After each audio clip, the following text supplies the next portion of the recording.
Are you ready? You lied to the whole world!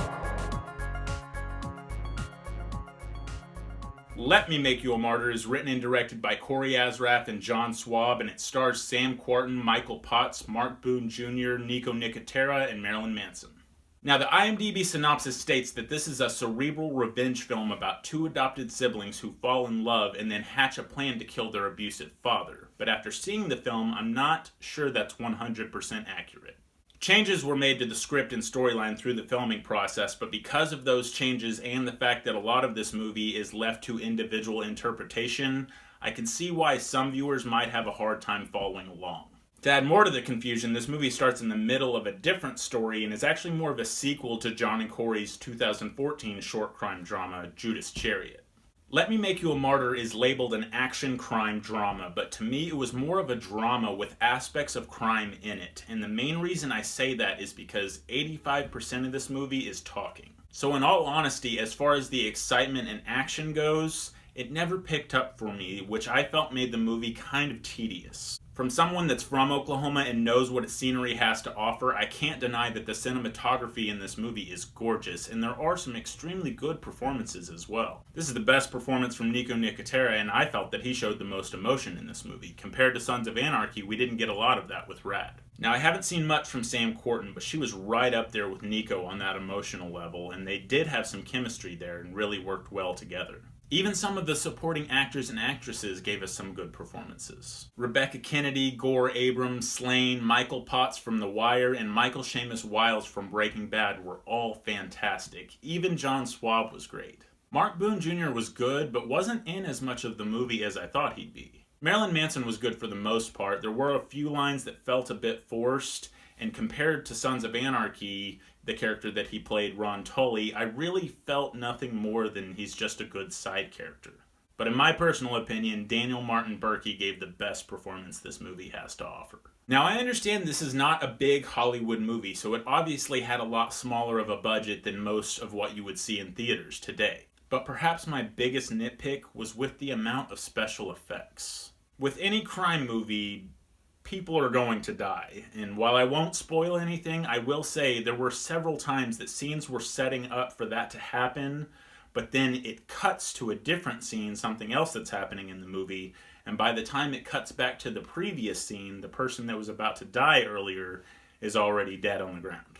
The makeup and prosthetics are great as far as blood and such goes, but because of that lack of gunfire, I guess you could say, it kind of throws this film off a bit and really takes that action label out of the movie. Again, I understand this movie's on a smaller budget, and maybe what I saw isn't the final cut, for it was the first time this movie had been aired in the US. John Swab awesomely saved it for his hometown as well as my own, Tulsa, Oklahoma. But that lack of gunfire or even intense scenes of violence doesn't make me think Scarface, Goodfellas, Breaking Bad, or even Sons of Anarchy. Instead, coincidentally, this movie reminded me of Black Mass, the first movie I have ever reviewed. Great performances, but the story and excitement just wasn't really there for me. I really don't want to make it seem like I'm ragging on this movie because it does have some really good qualities. I will forever love this movie because I love movies, and this is the first movie I ever got to be a part of. I was honored to have the privilege of being a part of this movie. My buddy and I were extras, and although the day was exhausting, it was definitely an experience I'll never forget. We ran into an old high school friend and met a lot of very cool and talented people. But as far as someone who, say, isn't from Oklahoma or didn't get to be in this movie goes, I have to look at it from their perspective as well. But because of the feeling of monotony along with the convoluted storyline, sadly I just don't see a lot of other viewers watching this movie more than once. After the movie was over, John Swab and Sam Quartin had a Q&A. I had ran into John before the movie had started in the bathroom and got to ask him how many times he had seen the movie. He quickly responded with 671 times. But someone else in the audience asked something along the lines of what the hardest part of the overall process was. John answered again something along the lines of, with any film, I feel the hardest thing to do is to capture someone's emotions, and that they did it the best they could. And not only is he right with the hardest thing about filming, but I feel he achieved capturing those emotions with a few of these characters, and I feel it was done beautifully. All in all, the best way I can describe Let Me Make You a Martyr is, It's not for everyone. If you're a fan of Sons of Anarchy, Marilyn Manson, or even a fan of drama films in general, then you will probably enjoy this movie. Again, I will remind you that a good majority of this movie is left to your interpretation, so maybe some viewers will see this movie in a very different light than I did. And I'm sorry to those that were expecting me to say something different about the film, seeing as how I showed how excited I was to be a part of it. But I've got to be honest and not try to appeal to Sons of Anarchy or Marilyn Manson fans. I've got to tell the truth. And that is how I feel about Let Me Make You a Martyr. I'd like to take this time to thank everybody that continues to watch my videos. You guys are freaking awesome. But I'd also like to thank two very awesome people that I hope I didn't offend in any way.